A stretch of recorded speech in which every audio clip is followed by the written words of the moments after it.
Okay, so there's been, I think, a hunger in the audience to get into some more specifics, and we'll get at least a chance to start doing that now.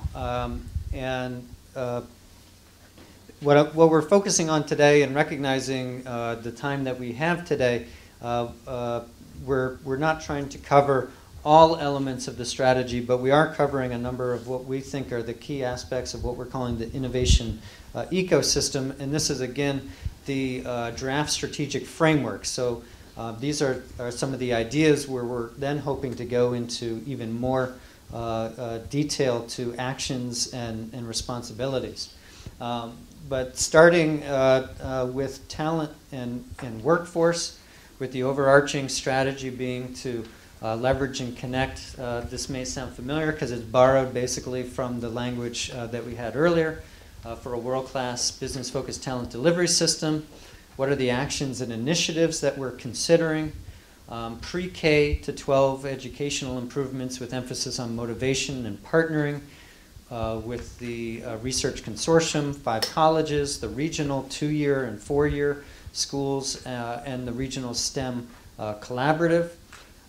Second, developing a seamless regional talent delivery system. That's what Alan was discussing just a little bit ago.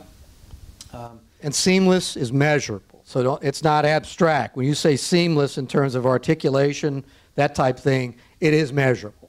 And we probably already do a very good job. We haven't shed a light on it yet. Go ahead, Dan. Okay. STEM learning opportunities and community connections via the computing center. Ideas such as computer lab, outreach, hands-on learning opportunities. The folks from Cisco, I think, had to head out, but they were actually talking to me before the meeting about some of the things that they're trying to do in terms of using technology to connect with the community college and other educational systems. So I think that that's something that we're already starting to see some initiatives. Increasing the presence of college students in downtown Holyoke, and retaining a greater share of the region's college graduates. And obviously that ties directly back to what kinds of business and job opportunities are we providing.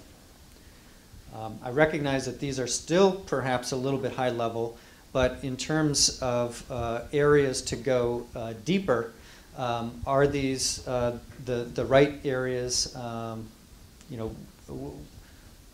That's the kind of feedback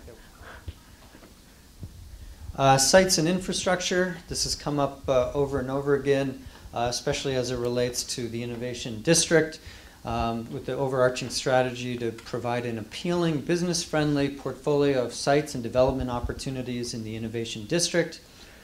Some of the specific actions and initiatives that are considered is selectively clearing and demolishing, especially some of the industrial sites, providing environmental remediation and guaranteed expedited permitting for more ready-to-go sites.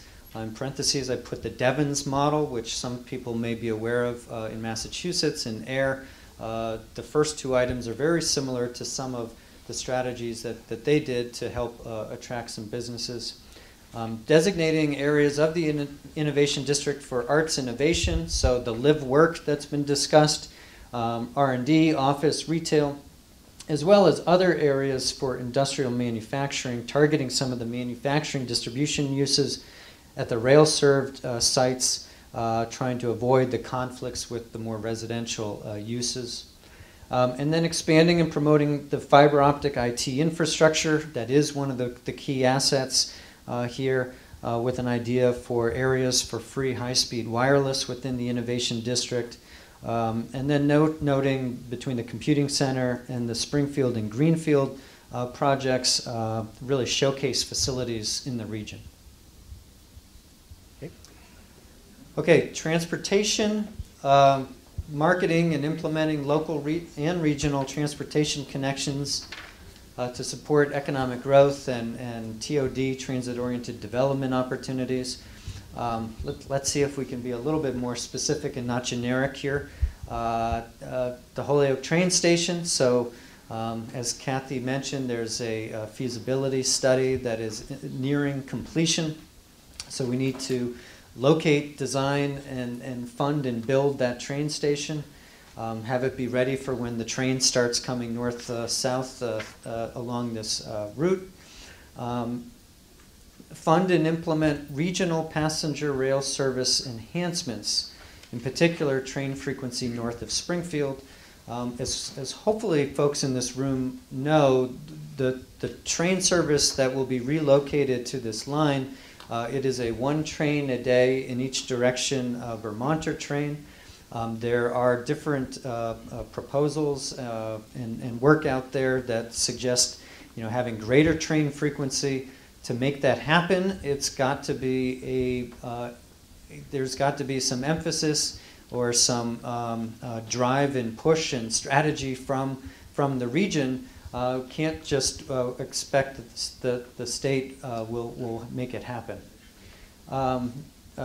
Direct bus service to downtown Holyoke. Bob and I were talking about the PVTA bus map today, which does have some direct bus service, say from Mount Holyoke into downtown Holyoke and then on to the mall. But we also noted that service ends at 5 o'clock, so it has its limitations.